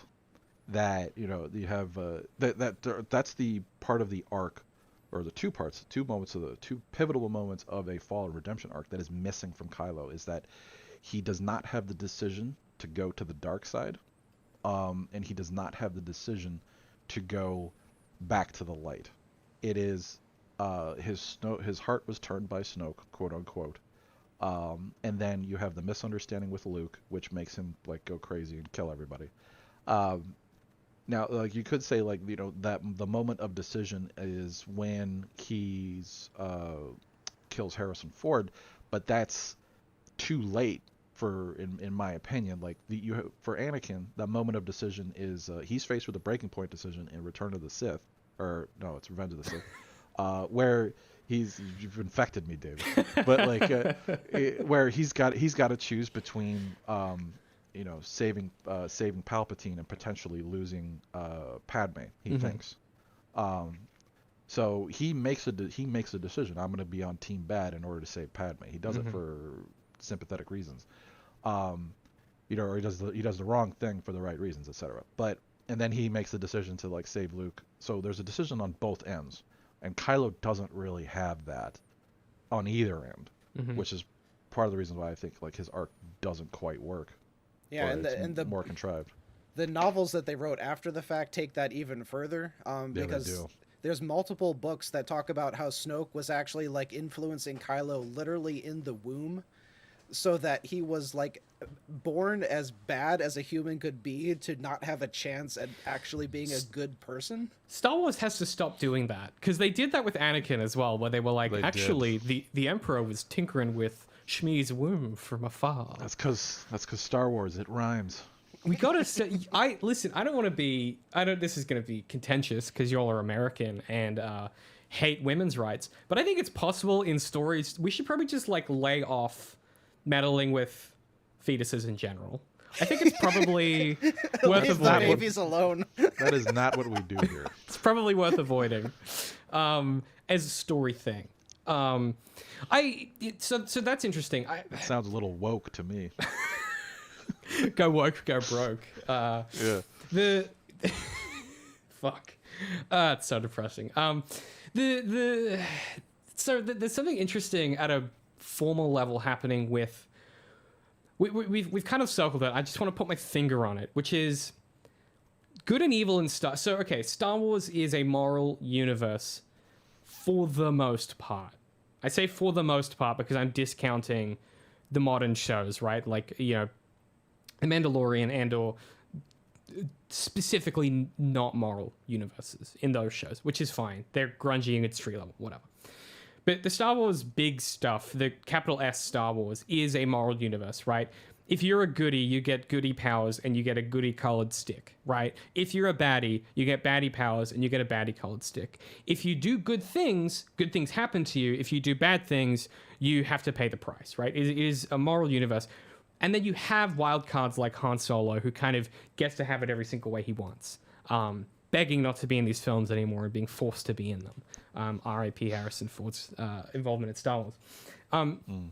But what you end up with is this curious thing in the sequel trilogy where RJ sets up Last Jedi and goes, hey, what did these characters think about the fact that it's a moral universe?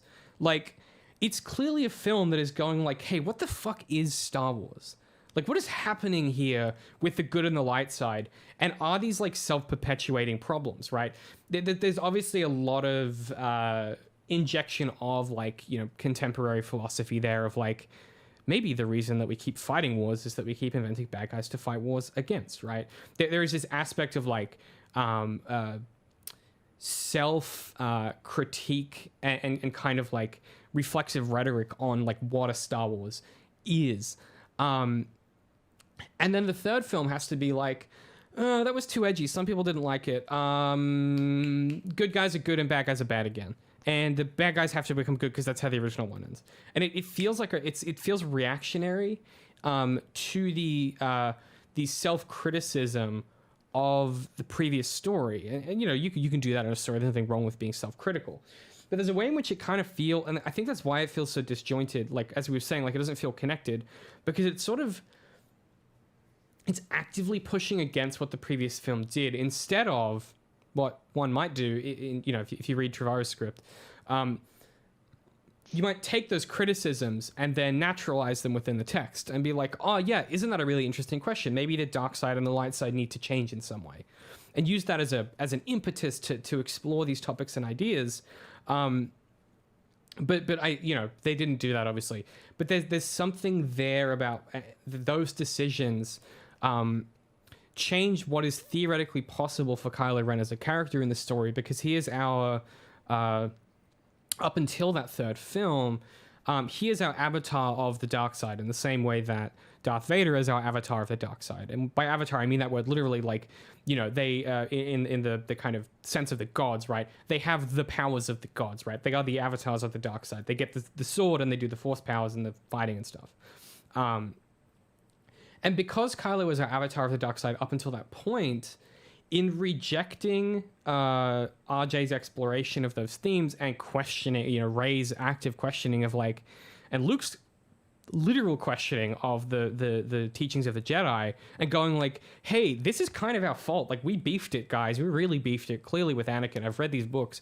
We done beefed it. This is our fault. You know, we pushed Anakin into this in a lot of ways, right? If you watch the Clone Wars, you watch again and again this unlikable guy lashing or reaching out for help and doing so in such a toxic way that the best the people around him can do, the best Obi-Wan can do is never enough, because these are two characters fundamentally at odds with each other. Anakin is only ever capable of being vulnerable when everything is fine, and Obi-Wan is a character only ever being capable of being vulnerable when everything is falling apart. When Anakin is falling apart, he becomes this like aggressive, defensive, you know, really aggressive dude. And when Obi-Wan's falling apart, he becomes stoic and closed off. And so every time these two characters are in crises together, they can never connect, and they just miss each other on the freeway every single time. And what that ends up doing in RJ's imagining of what the light and the dark is he doesn't just say, what are the magic powers and what do they represent? You know, what color is your sword? He's saying, okay, what is the rhetoric of the people using these powers, and what does that rhetoric mean, and how successful has it been? And you have Luke going, hey, this Jedi stuff, we just did the same thing again. We did Darth Vader again with Kylo Ren. I did all the same shit. I recreated the material conditions of the Jedi by following their teachings, and it led to the same outcome. And so there is a way in which that third film is set up to go, okay, the material conditions of the rhetoric of the Jedi and the Sith are not sustainable. They will, the Sith's rhetoric will inevitably lead to your apprentice killing you, which you should see coming every time. It's ridiculous they ever get God. And if you're a Jedi, it leads to your most talented pupils being alienated by the material conditions you place them in and eventually turning against you. You're forcing, through your structural rhetoric, you're forcing these kids to have no choice but to say, I have emotions and feelings, right? Kylo is so emotional. I feel feelings. I need someone who recognizes them and is willing to talk with me at an emotional level. And that's why you get Anakin going to Palpatine. That's why you get Kylo going to Snoke, is they need someone that they can fucking talk to about how they feel. And then they get manipulated into becoming these fascist dictators.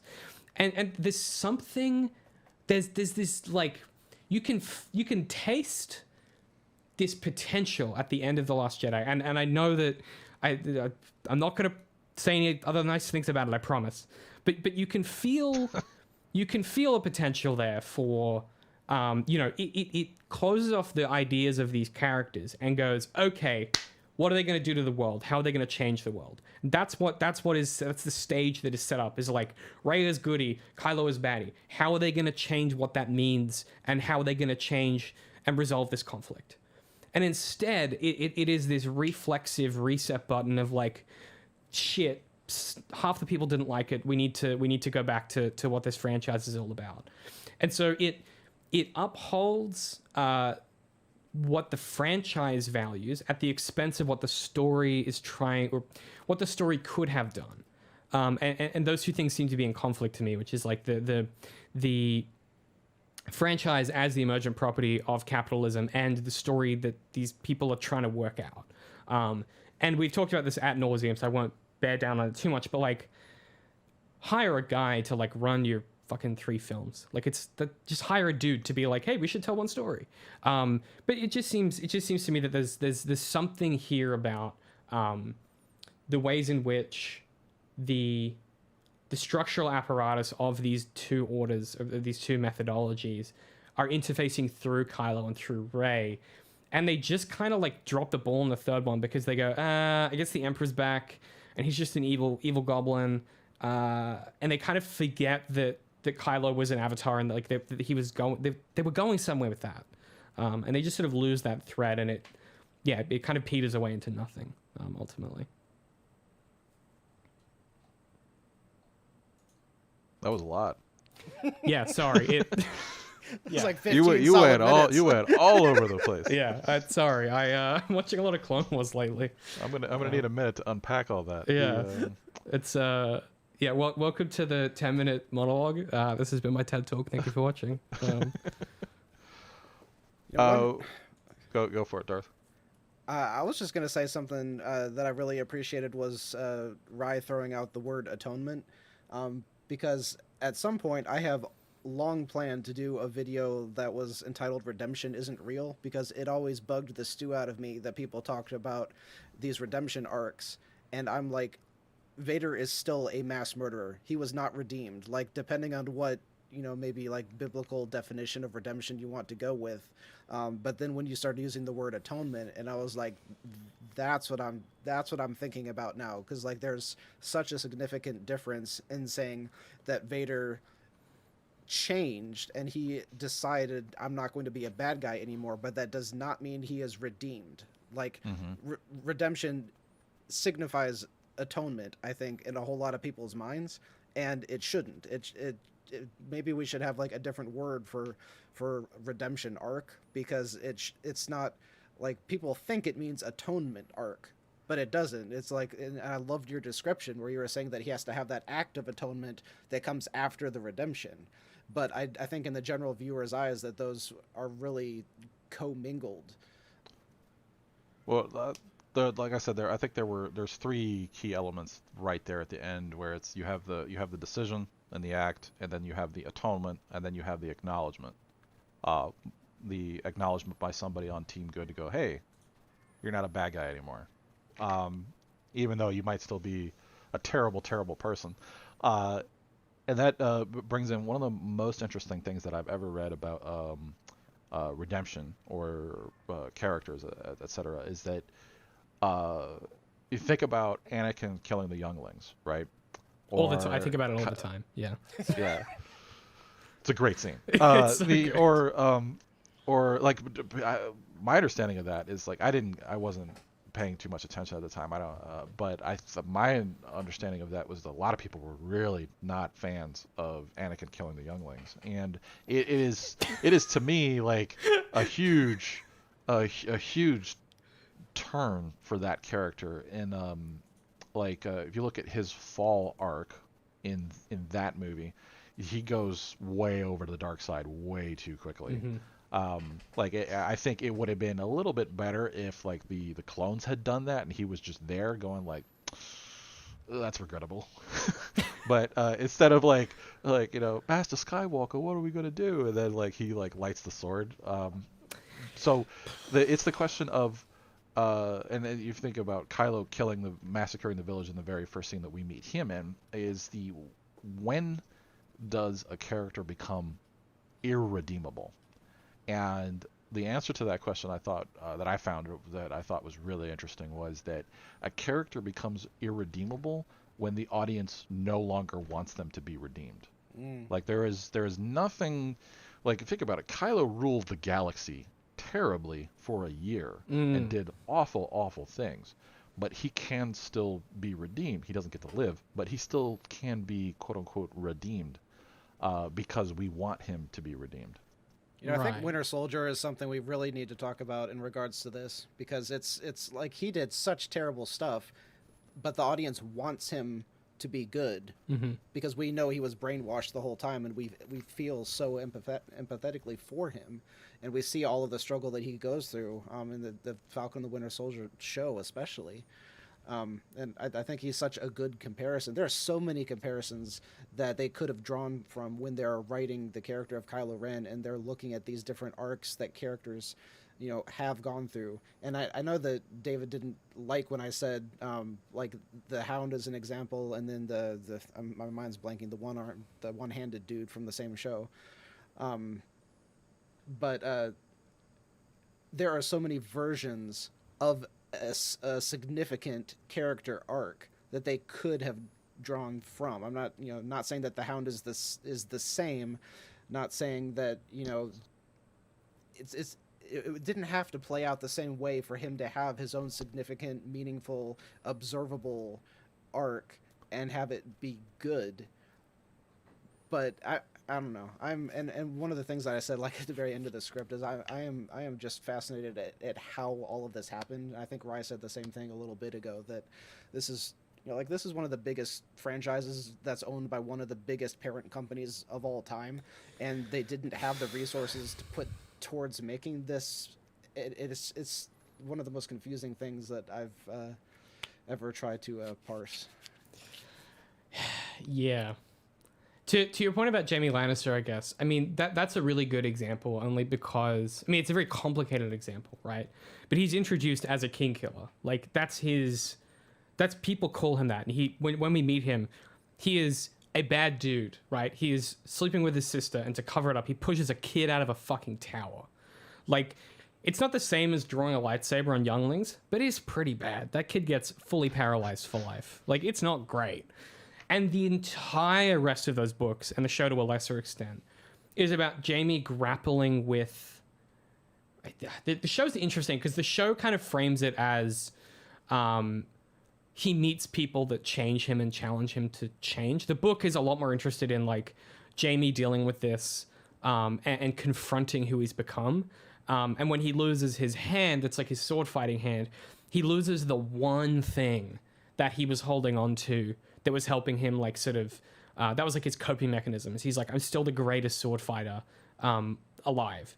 And when he loses that, he has to go back to the very essence of his being, and he needs to rebuild himself. And that becomes his redemption arc, is he, you know, he loses his powers, if you will, and must kind of rebuild who he is from the ground up. And you're right. I mean, I think there's a maneuver in which, as we've already said, right, if Kylo turned way earlier, we could have seen that. And if he turned way later, we could have seen that as well. They do have different outcomes for what that act of contrition looks like, and then, how we would perceive that atonement. Like, if it's way earlier, we would need lots more acts of contrition. If it's way later, obviously he would just have to die probably. But I guess the challenge for a franchise like this, and I use the word franchise, not story. The challenge as a franchise is that these things are, like, kind of too big to succeed. There isn't a universe in which that final Star Wars film wasn't written by 10 people. It can't have been written by any less than 10 people. Like, it just feels that way. And then you look at something like the Batman, and it feels like it was written by one dude who knew exactly what he was trying to do. And I think, I don't know, I think a lot about the MCU films that are really messy and muddled, and then the ones that are really focused. Specifically, if you compare something like, I think sequels are interesting. Guardians of the Galaxy 2 versus, say, that new Thor film. Thor... Love and Thunder. Yeah. Which my look of disgust when you started talking about Thor earlier was because I thought you were talking about Love and Thunder, and then I realized you were talking about the previous one. So no. If I recall, none of us liked the new one, right? No, it's just really all over the place. Not very funny. And not because it's woke or anything like that. No, in fact, this is one of my biggest issues with, I guess, like, a lot of media discourse is. A lot of people are like, the new Doctor Who's bad because it's too woke. They cast a woman. Jodie Whittaker's fine in it. It's just written terribly. Like, it's just a bad show. It's got nothing to do with the fact that she's a woman. In fact, her performance is one of the only redeeming qualities of the Chris Chibnall's work on that program. And this is one of my biggest issues with just, like, media literacy in general. It becomes a really easy talking point for people that are trying to put that into the conversation anyway, right? The new Thor isn't bad because it's too woke. It's bad because it's just, like, it's not particularly interesting. It's kind of messy. It feels a little unfocused. There's good stuff in it, sure. But you compare that to something like Guardians 2, which is so focused on one idea. And, like, it is about inherited trauma and dealing with your the family that you can't get away from. It is so about, every part of that story is about that, right? The relationships with Peter and Rocket, the relationship between Peter and his father, the relationship between Gamora and Nebula, Peter and his dad. Peter and his dad, Peter and his found father, who's the blue head guy? His daddy. The blue guy. His daddy, I know his dad and his daddy. And that's really interesting. And, like, when that film ends, and you have the Reva funeral, that moment where Peter's like, the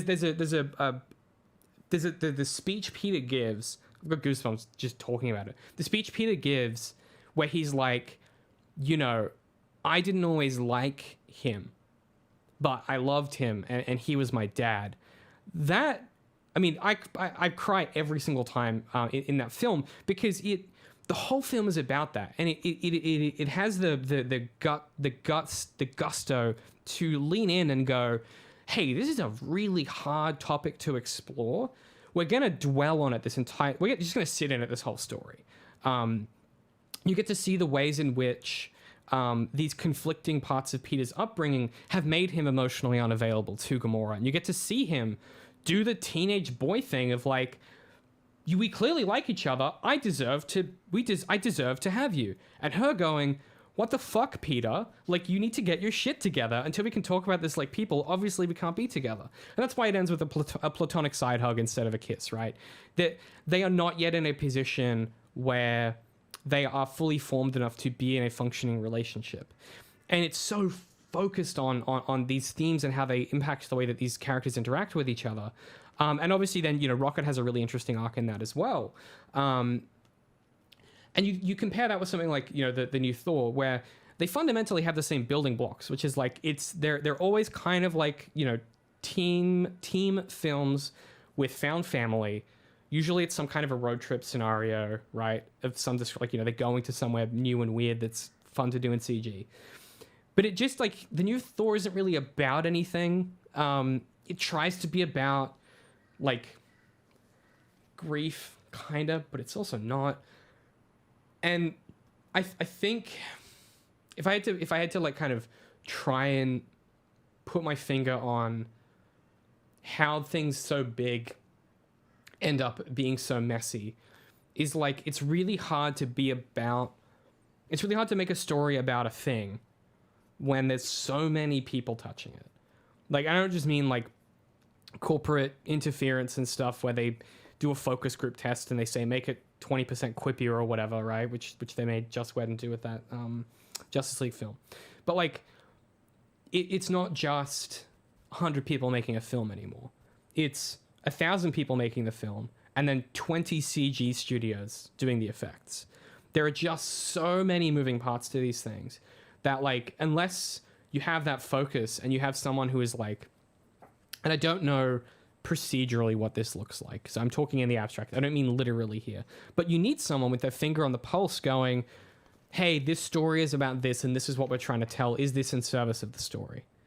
And it feels to me like Star Wars just didn't really have that. You know, I've spoken before about in our Han Solo 12-year podcast that we did, I spoke a little bit about like the approach the new owners had to the property, which is like they were interested in protecting these characters and protecting the franchise as an asset. They weren't necessarily interested in the stories that were being told. And I think that's evident.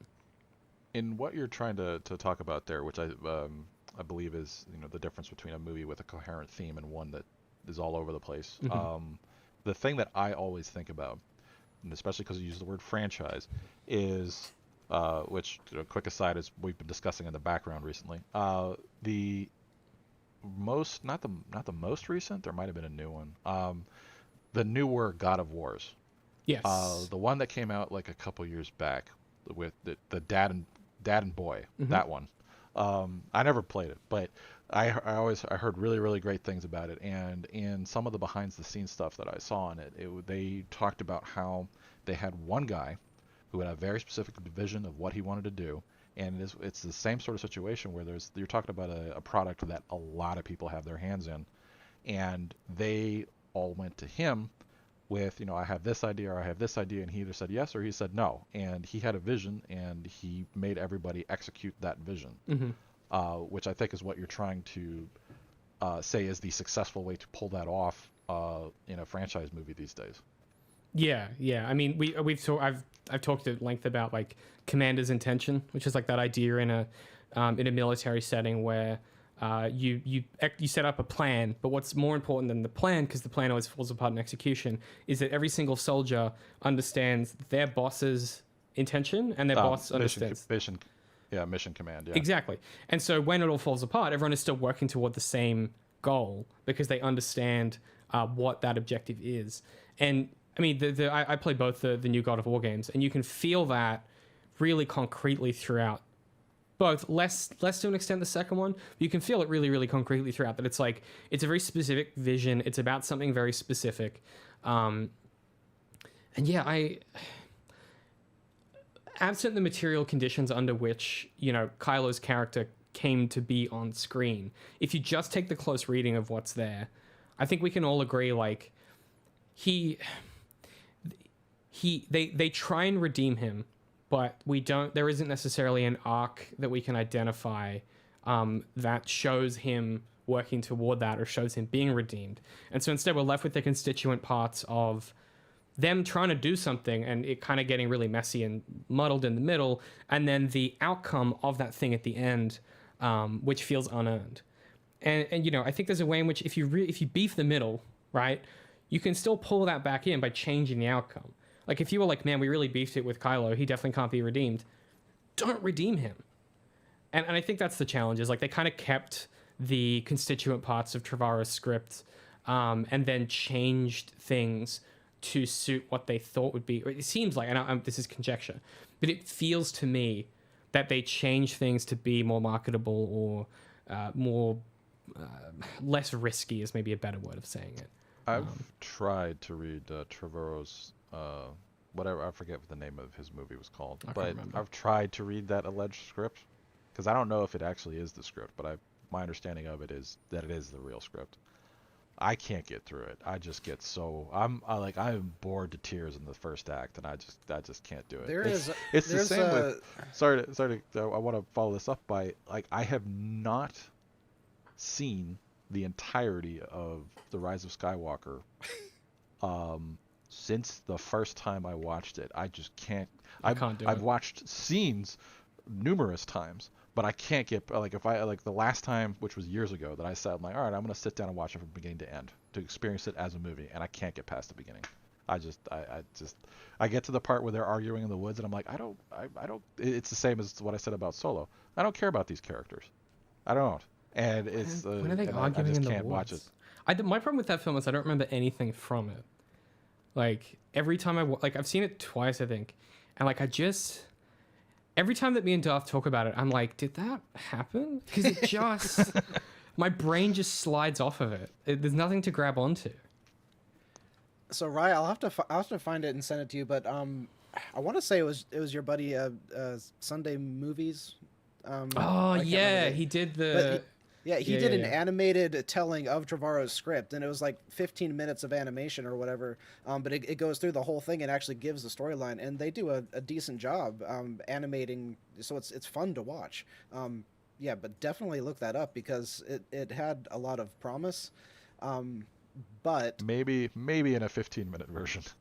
Yeah, but I want to go back to like what David had said, because I came to the same conclusion at the end of this script, was that don't redeem Kylo. That is the best way to handle his character, and there's actually two ways to go about that same result.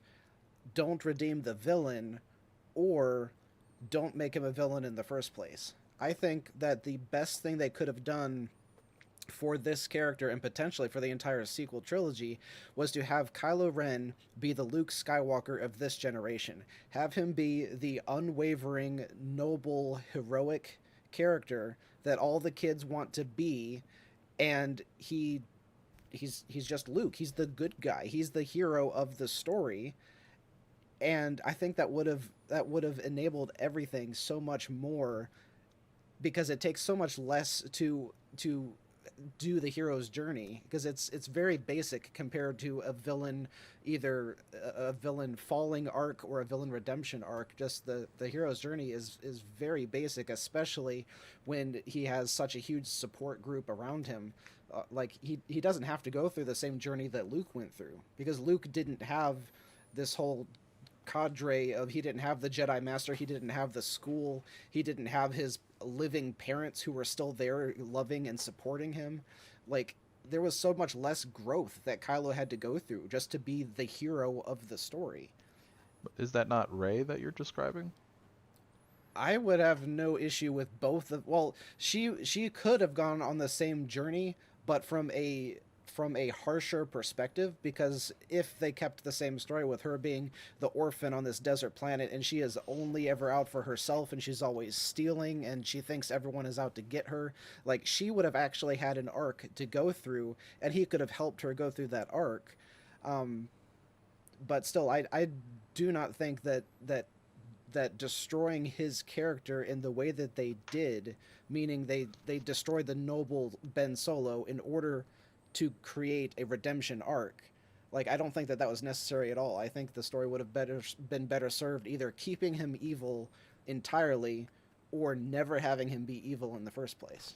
No, the villain of the story, it's like he should be that character that you describe, and or as does your vision of what he should have been. He should have been that character, and she should have been the one to go, not go, but I mean fall, because she has, to me, every reason to do so. Yeah. She's innately powerful. She's has a terrible background. She's not in control of her emotions.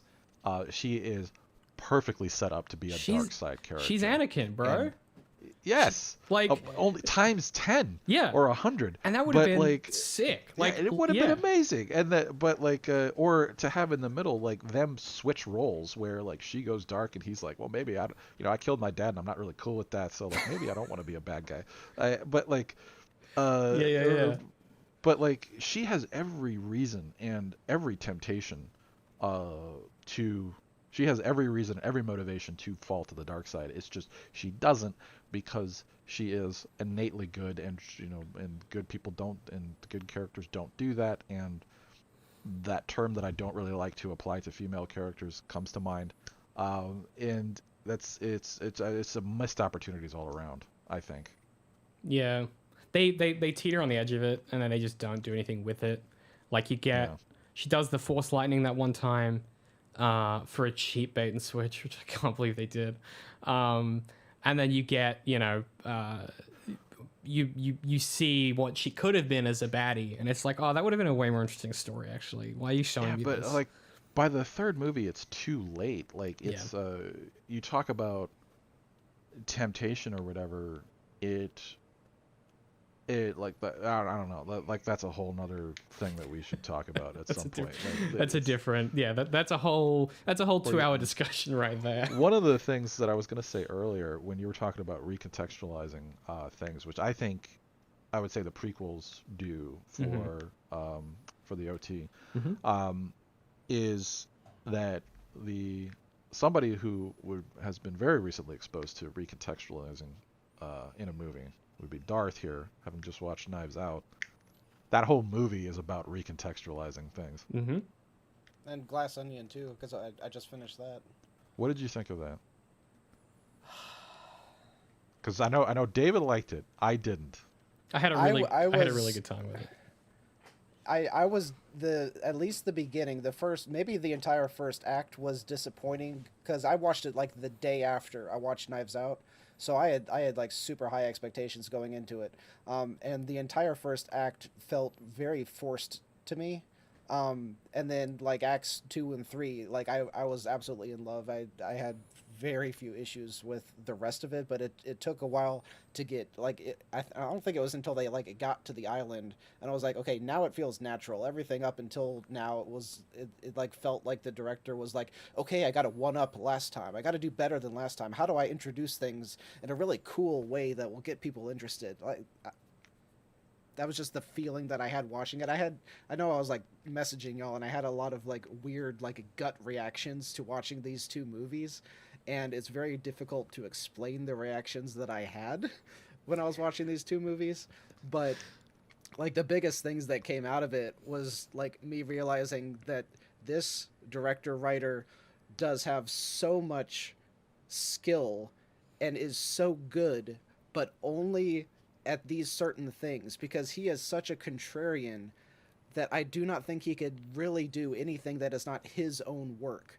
Because he will do what he wants to do and doesn't want to work under other people's guidelines. And I think that that's one reason that The Last Jedi had a lot of problems, was because he was constantly pushing against what the fan base wanted, what the franchise wanted, and what he wanted to show, which was something different than all of that. He wanted to do something contrary to what was expected, which works great. For anybody who's still listening to this is the discussion that we've been having in the background. Yeah. About franchises. By the way, Darth confirms that RJ is a Maverick, certified. Right there. Yeah, Brian Johnson actually, fuck the system. Fuck your franchise. I'm out. Here's an important question. Have you gone back and watched Knives Out again? Because speaking about recontextualization, there are I've seen it like 3 or 4 times now, and when you watch it again, you're gonna pick up on things that you didn't It's the crazy. first time you saw it. I did want to.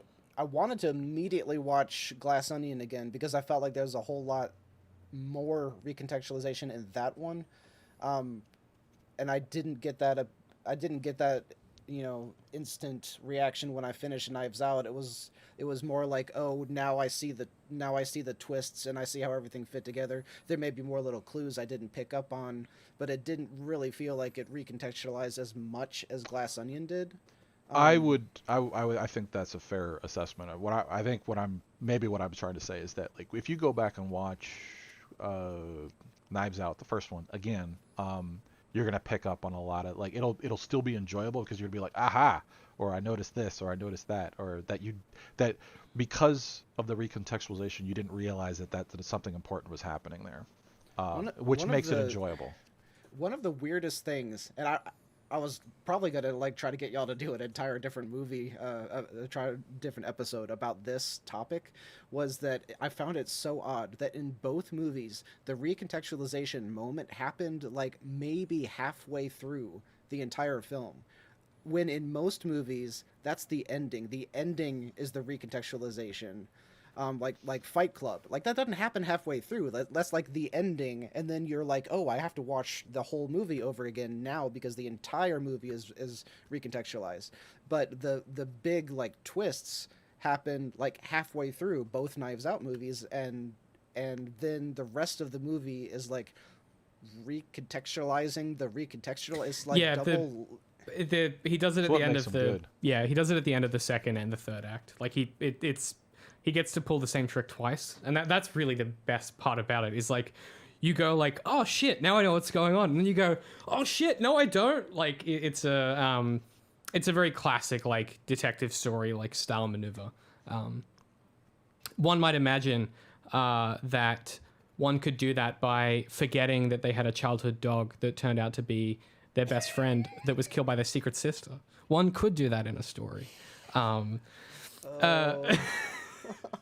I just finished editing that part where I tried to describe the plot twist. Anyway, that sounds very familiar. It's like a show that I haven't watched in several years, and a show that you shouldn't. You should just re-listen to something that I had forgotten about due to past trauma. Just re-listen to Give Up After 3, which you can find on your podcast catcher of choice. You know what would be hilarious is to ask go ask 100 random people on the street to describe the story of Episode 9 of Star Wars and describe the story of the last episode of Sherlock, and see how many people just wind up like. I don't think I could describe the story of the last Star Wars. I don't remember enough of what happens. Like, well, Palpatine returns somehow. See it. Yeah. He's back. Well, I don't know how he comes back. He comes back in the opening crawl, doesn't he? Isn't that the? Yeah. He's like, he came back in Fortnite, technically. That's true. He did come back in Fortnite. I forgot that happened. Yeah. Reality's absurd now. Jesus Christ. Look, we should probably wrap this up. I like that. It's about to be bedtime here. Yeah, I like that. I like that Darth has started to watch Rian Johnson, which means that I will definitely pressure you guys into rewatching all of his films in chronological order and talking about them, and maybe convince you that Last Jedi's good. Actually, it'll be my greatest magic trick yet. Here's the thing. If I wanted to make that assertion, I think I could put together that argument. I could very much strongly argue in the other way, but I think I could put together a strong argument in its favor.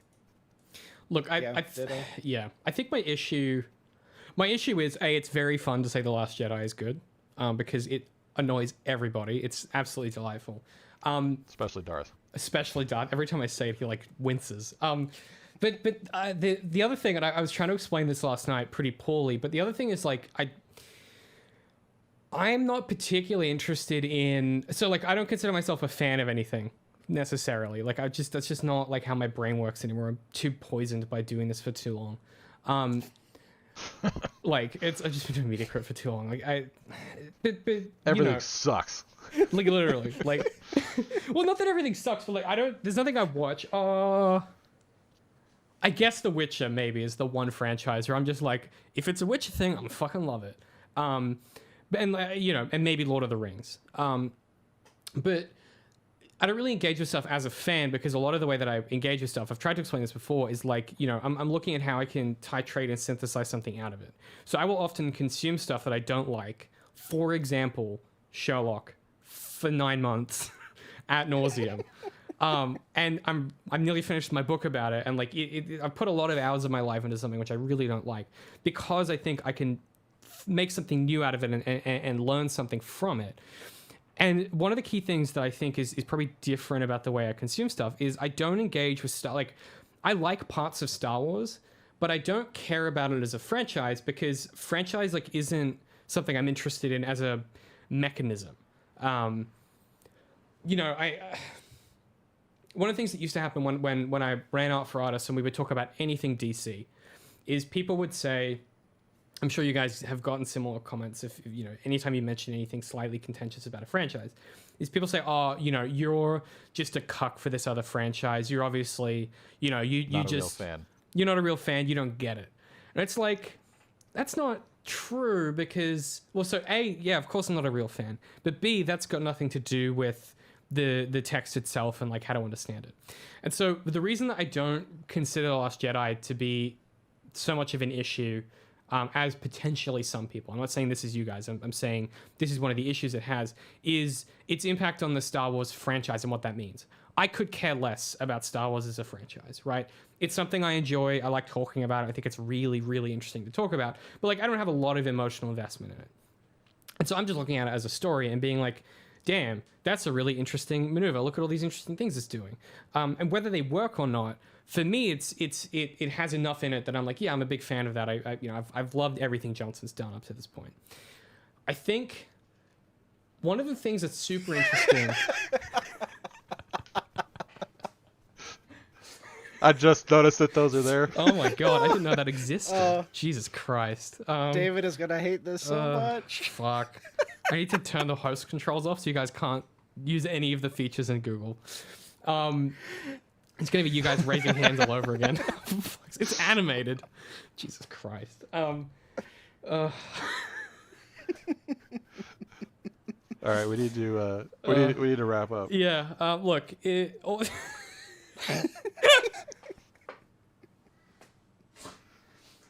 is not going to translate well. Look, we should wrap up. We'll be doing more of this in the future, I imagine. We always have stuff to talk about. But if you want to see more of this, let us know, and let us know if there's anything you want to see us specifically talk about. And I'm also super interested, like, what people think of Vader's arc and what people think of Kylo's arc. Because I'm sure there are some people that think we're just like objectively wrong, and I would love to know why. Because I think it's your mileage is going to vary like anything. And I'm always interested in other people's takes on this stuff. So that'll do it. We need to go because it's late over there, and it's nearly lunchtime here. Wherever you consume this, give it. Do the things All the audio listeners are just so like, confused as to what's going on. The boys are abusing buttons. the boys are abusing the emoji buttons. Like they abuse the raise hand function. Yeah, that's what I thought. Sons of bitches. All right, we're out of here. We'll catch you next time. Let us know if there's something you want us to talk about. Wherever you're consuming this, however you get it, do all the things you guys know to do. Give it a like, give it a review, whatever it is that where you're consuming it. We do appreciate it, and we'll catch you next time. Thanks so much for watching, and just remember, don't do a story like they did for Kylo, because it's bad. And that's the lesson. Don't do it. I see you doing it. Don't do it. I'm pretty sure that we ended one of our Sherlock episodes with don't do drugs. Drugs are bad. That's right. Well, I did say multiple times in that episode that drugs were awesome, so I felt like I should try and balance it out. Now, fuck. Do I have to say it now? Because I said drugs are don't do drugs. And just do the Except if you're watching Sherlock. Except if you're watching Sherlock, you'll need to. You're talking pretty highly about whiskey as well, so we also got to say don't be an alcoholic. Drink responsibly, unless you don't feel like it. Oh dear. All right. I'll go then Darth, then Rye. 1, 2, 3, 4. 5. 6. It doesn't work if you stop. Fucking maniac. Were you unsure what to do next? Yeah. I was like, how far are we counting? There's no podcast. We just count to 100 and then we stop recording. It's like, well, thanks for tuning in, guys. Yeah, appreciate it. This has been technically. This has been this week's episode of Counting to 100. Join us next week where we count to 200. Oh my god, that's a really good idea for a show, actually. That'd be so unhinged. Because I reckon you get to a point where like you just end up arguing and yelling at each other. 2! 115! You 77, bitch. you dick. It's like a bunch of 5-year-olds just like, 8 doesn't come next. Oh my god, deliberately getting it wrong? I would fucking kill you. That would be so upsetting. You'd be like 5, and then you'd be like 8. Like, no, you know what comes next. I know you know this. Okay, give me 2 seconds. Let's turn that down. Okay. So, topic for tonight's discussion is, if I understood correctly, is which of the Harry Potter movies is best, and why is it the third one? Why is it the third one? Correct. Yes. Okay, so I have prepared, I'll do a bit of an intro spiel, and then I'm basically going to throw to you guys around, like, so we'll start with talking a little bit about, like, defining, like, what Kylo's story is. Then we'll pivot, then I'll talk a little about, like, what a redemption arc is. Then we'll talk about Vader, and then we'll kind of get into, like, the difference between arc and recontextualization, and hopefully that'll be, like, the body of the discussion. And then next week, we will talk about which Harry Potter film is the best Harry Potter film and why it's the third one. Why it's the third one, yes. Objectively. And there's no real room for argument, to be completely correct. candid. It's the correct opinion. I watched it last night. It's so fucking good. Like, I know it's good. Like, I know academically. Like, I know I'm always like, oh, it's the best one. It's so fucking... It has no right to be that good. It's so fucking good. God. I watched the movies before I read the books, with the exception of, like, the 7th one. The 7th one was the only one that I read first. And when the third one, I liked when it came out. I wasn't really, like, that into Harry Potter, but, like, I went to see the movies. And so, like, the third one came out, I'm like, that was really good. I liked that. And then forgot about it or whatever. And then I made friends with these guys who were, like, really into Harry Potter, like, right about when the 7th book was going to come out. And they were like, oh, you got to read all the books and everything. So I'm like, all right, well, I got nothing else to do right now. And when I read the third one, I'm like, oh, my God, this one is, not only is it my favorite book, but it's, like, it's better than the movie. Way better. Which is ridiculous. Which is ridiculous given how good the film is. Yeah. It's the only story that, like, I mean, I think the biggest reason is it changes genre. The book is a maneuver in shifting genre of what the story is. Like, the first 2 books are, like, written in the fairy tale genre, and the third one is like, oh, actually, this has to be like a world with rules, and, like, it has to function, and so it becomes like a fantasy story. And that shift is happening as Harry's perspective on the world shifts. And so they couple together in this really, like, interesting way where, like, as the story changes, maneuvers to be something different, the character is exposed to, like, the broader world, and, like, he starts to realize, like, oh, my parents had, like, a history and friends and a past. As the story, like, broadens its I guess, like, structural apparatus. It's a really cool sort of echoing maneuver that, having read everything J.K. Rowling's ever written, was clearly an accident, but fucking rips ass. Like, it's so good. It's so fucking good. Okay, we should talk about fucking Kylo Ren. Okay. Yes. Yeah. Okay. I've got my coffee. The hangover's wearing off. We're good to jam. Okay. In 3, 2, welcome.